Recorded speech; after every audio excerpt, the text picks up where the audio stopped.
अस्सलामुअलैकुम जनाब, क्या हाल चाल है? ठीक ठाक हो? अच्छा, इंडियन लाखे वाले हाज़र हो ज़रा की चेक करो। इंडियन लाखे ने माशा लाजमी आखना अख तक ना शौक करो। यह चेक करो, ठीक है। जोड़े वाले ने यह नारे पहला शौक करो। हो गया पहला जनाब, ये मादी है आखना शौक करो। यह फर्क होंगे हेठे पकड़ान हुई है, ठीक है। आई मई प्रवास तो नहीं, शाम नहीं प्रवास है।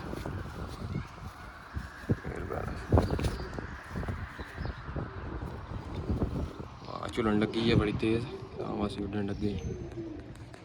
यह जोड़ा आ गया पहला नार ते मादी, ठीक है। 5 जोड़े जे माशा लाजमी आखना है। कबूतर इंशाअल्लाह झस कराने वाले जनाब। तीसरा पीस लाखा थोड़ा क्रीच लगी है, पूरा आना पे टोटल पीस है 0349 81 32 012 क्यों कर लो।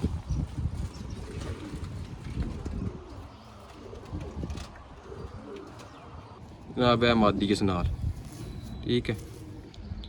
थोड़े हम तेज़ी में शौक करांगे, कबड्डी हो जानी है बहुत लंबी है, कटी जे चेक कर लवो।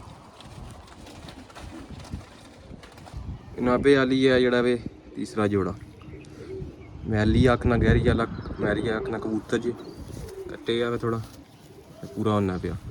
टेल बैलेंस चेक करो, टब वाले च बने हैं, ठीक है। छड़ के शौक करा। है कबूतर है सारा, है कबूतर है जनाब। है मादी जे इस नाल, ठीक है। मैरियां अखां नी, भी मादी है। फर्क होंगे शौक करो। इसनी भैन कल भी मैं जी लाई सी वीडियो च 1 नंबर।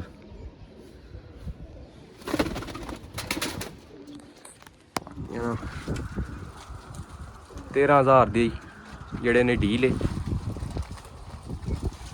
शौक करो। शौक कराओ उस ना। ए बटेरा कबूतर जी, शौक करो। मैलियां अखां दी मादी जिस नाल लगी। आखिरी जोड़ा रह गया। ए रामपुरी कबूतरी जे, चेक करो। ए टेडी कबूतर जिस नाल, ठीक है। जोड़े हो गए ने पूरे कलोता वाले, एक्टिव हेल्दी ते होर शौक थोड़ा कर लवो।